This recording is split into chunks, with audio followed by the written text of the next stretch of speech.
Now, of course, Hamas and its supporters have been downplaying, even belittling their torture of the hostages. And they have found some prominent social media influences to assist them in this, most notably the internationally famous fashion model Bella Hadid, who has over 61 million followers on Instagram. Now, Hadid, the daughter of a Palestinian emigre to the U.S., has long used her celebrity to advocate for Palestinians and also to criticize Israel. But arguably, she reached a new low this week by retweeting this post saying that Hamas made a birthday cake for the hostage Almog Jan Meir, who we should note lost 20 kilograms, 44 pounds in captivity, and whose father died just hours before he was released. Now, Hadid, perhaps realizing that this time she went too far, deleted that tweet after a backlash on social media. Among those who responded to that is Isabella Hazan, a Jewish activist, influencer, and law graduate who joins us again. Isabella, thank you for joining us. I think just one thing I want to know, because we've discussed Bella Hadid on this channel before, even going back to it. But what's really quite remarkable is the way that despite the fact she's long been accused of stepping over the line into incitement and anti-Semitism, it's had no impact on her career. I mean, she even just now was feted at the Cannes Film Festival and at various events. So you can only imagine someone who had gone cross similar lines in different areas, maybe not involving Israel or Jews, what the response would have been. This is a new low, and we have to explain why. First of all, Bella Hadid's comments about stolen hostages eating cake. I'm going to repeat that. Stolen hostages eating cake is more disconnected from reality than Marie Antoinette's take on let them eat cake. It's completely not based in reality. First of all, these hostages, they were beaten every single day. They were tied up. They were in the dark. This is so disturbing. She's using, first of all, the cake example. This was a situation where his captor, Abdullah Al-Jamal, who was a contributor to Al Jazeera and also the Palestine Chronicle, used a cake to taunt him. He didn't eat cake. They didn't give them cake. They were malnourished. You see their pictures from before and after. It's incredibly distasteful to see her make a comment like that and to simply delete it without there being an apology. There needs to be pushback on it, and serious pushback by explaining why. Also, another glaring example of her disconnection from reality. Hamas doesn't release hostages. They negotiate for terrorists. This hostage, the three hostages, Andrea, Almog, and Shlomi, were rescued by the IDF. This is a clear-cut example of how the Palestinian propaganda machine can rebrand such a clear example of hostages being rescued, hostages being tortured, held by a journalist, I say that lightly. How is this acceptable? How is this type of narrative, acceptable on social media? It's not okay. I think we really need to start pushing back and speaking about it in all spaces, and that means even for everyday people to share on their profile or whatever it is, because this type of hate accepted in our culture is not acceptable. Right.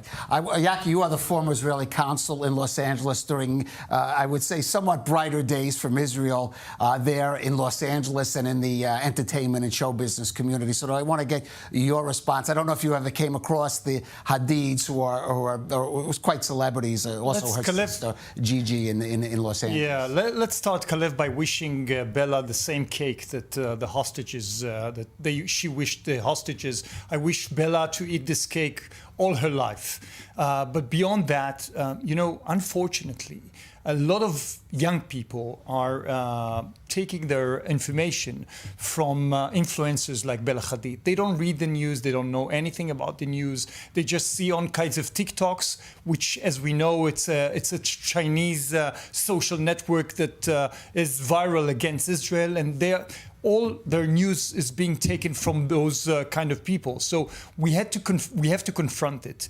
And the social media, Instagram, TikTok, all of that is a very vital source of information for those people. So influencers are important.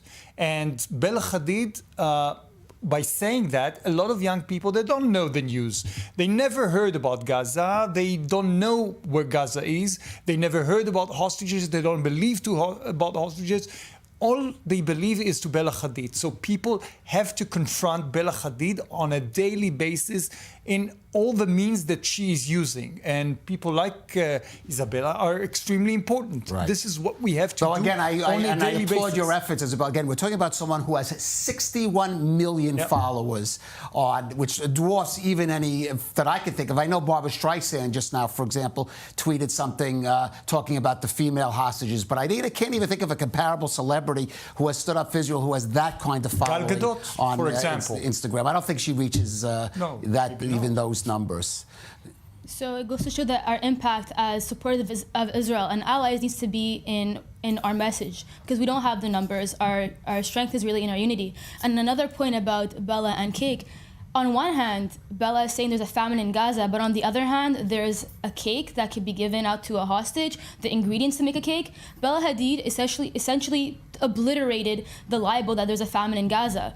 She pretty much is saying that the only Palestinian who's suffering from a famine is her self-induced famine before Fashion Week. That's really... Well, we'll see what kind of blowback. So, as I said before, she's really weathered any kind, though she did take down that tweet.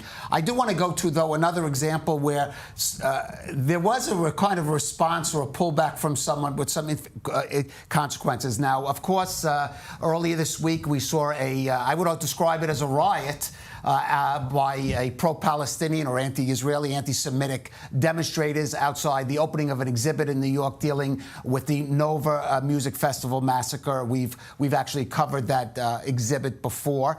Now, among those who responded to it initially was Congresswoman Alexandria Ocasio-Cortez, AOC, the leader of the so-called progressives, or a leader of the so-called progressives. She made a point of still criticizing Israel, but saying the behavior there crossed the line into anti-Semitism. Some of that was due to the outrageous reaction, the strong reaction, especially by local politicians and authorities in New York City.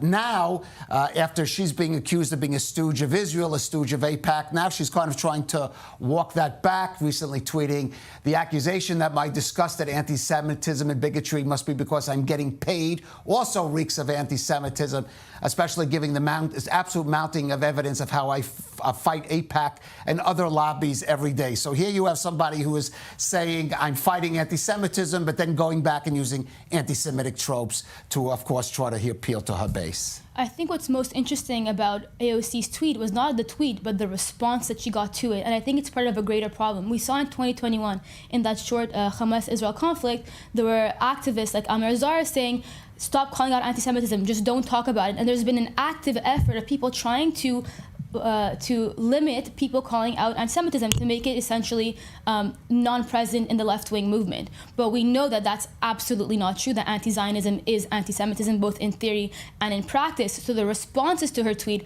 are what are most telling, especially because the anti-Semitism that is in the left-wing parties, especially in America and in Canada, is that it claims that Jews are not connected to the land that we are from. The rioters who are outside of the Nova Festival were essentially saying that Jews are colonizers to the land that we are from, and that the resistance is justified. We have to talk about this type. We have to speak their message, not just that it's violent and that it's horrible, but their violence is not justified, because Jews are forever connected to the land that we are from and that our culture originates from too. Right. I'll just say, seeing scenes like that in my native New York City. Exactly. And you know, you have to emphasize that those people were chanting and supporting Hamas and Hezbollah, both terrorist organizations, recognized as terrorist organizations in the US, and using Nazi symbols.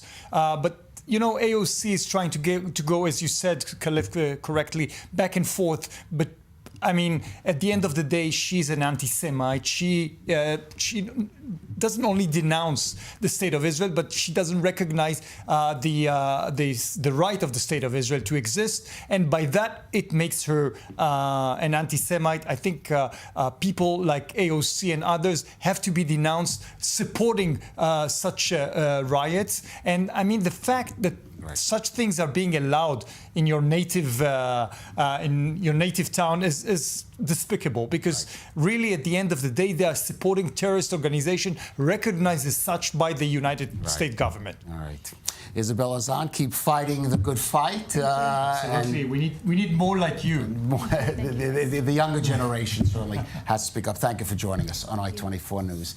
Well, let's look